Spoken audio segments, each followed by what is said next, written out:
Well, welcome back. Nothing gets your week started off right like watching us grill a panel of dudes with our juiciest questions. The man panel is here. And we're so excited to have on the far end relationship coach Timmy Gibson, Carrington Harrison from 610 Sports Radio, and our own Elliot Metz, the head morning show producer here at Channel 5, who also cheated, got into the rundown, and has already read through the questions. So don't believe anything he says. I stand by my decision. Anything he says. Absolutely.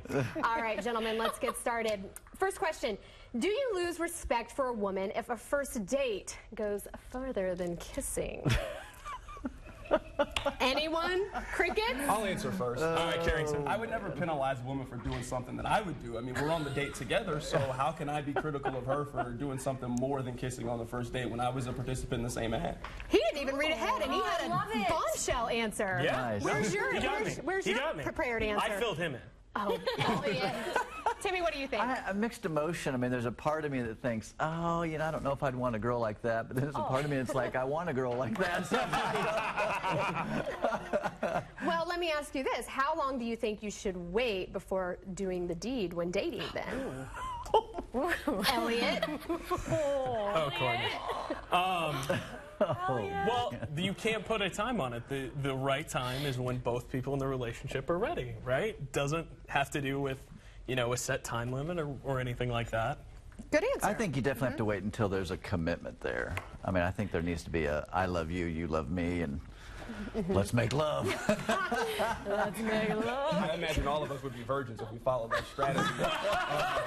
I think it's more of a feel kind of thing. I mean, you know, like, I think you can feel it on the first date. I think based on how it's going in chemistry and those kind of things, I think it's more of a reading the situation. I heard women know in the first 15 minutes if it's going to happen or not. I say normally by date 3, if it hasn't happened, she's probably not that interested. Okay, very good. At what point in a relationship should you introduce your significant other to your family? So at what point do you bring mom and dad to dinner or take them home? What do you think? After you've made love.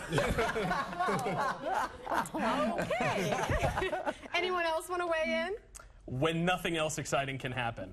When you've figured out this is the best it's going to get, let's go ahead, bring in Susan and Eric Metz, really spice up the evening. Yeah. Shout out mom and dad. What do you think? I think it has to be a wave process. I think you have to go through the friends first. I think they have to get the approval of probably your 3 or 4 close best friends, and then I think they advance to the parent stage. Okay, all right. How about Halloween's coming up? I've struggled with this before. How soon is too soon for couples Halloween costumes? Like, say you've been dating for a week. Is it too soon? No. Is a week too soon for couples Halloween costumes? I think it could be a first date. I think it'd be great. Go ahead. No, you reared up. Yeah, I'm with Carrington. Never going to do that. Nope. Okay. Halloween in college. Like, that was I kind of agree. Halloween time. Yeah, even high school. Like, I feel like we're maybe a little too old to dress up. But, all right, can you ever have a long-term relationship from a one-night stand? This kind of goes back to the first few questions we've had. Do you immediately just turn it off and think, okay, this is not relationship material? No, I think you can. If there's a real connection and a chemistry, and it's like, man, I truly believe in love at first sight. So.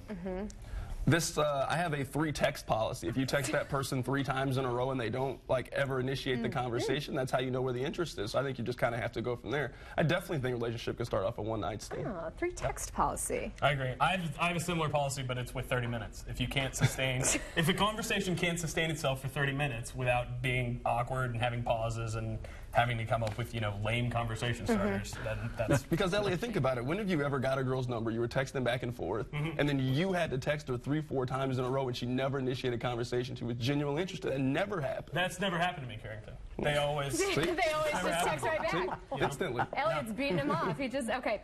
Let's talk about selfies. We were talking about phones, social media earlier. What really goes through your mind when you see a girl flooding social media with selfies? I have an opinion as a girl, but I want to hear your male's opinion. Self-centered. Yeah, very self-centered. So it's a no-go. I mean, like, at this point, you know what you look like, and we all know what you look like. Yeah. Like, do I need to see it 17 different times? And, like, you women just aren't creative enough to have different poses and faces. You have the same 3 It's every the same single duck face. You have the It's same the duck face. Every time it's the same thing. Oh, nice. The piece, so you gotta do the piece. The only thing that changes is the filter, and I don't need none of that. Well, there are a lot of filters to get through. You got me there, Courtney. There are a lot of filters to get through. When you're beat, you're beat. Gentlemen, thank you so much. You all were great. Great answers. Even though Elliot cheated, we'll probably still have him back. But thank you all for being here. Thank you. Shedding a little light on what it's like to be a man. Alexis, Erica? I actually thought that was one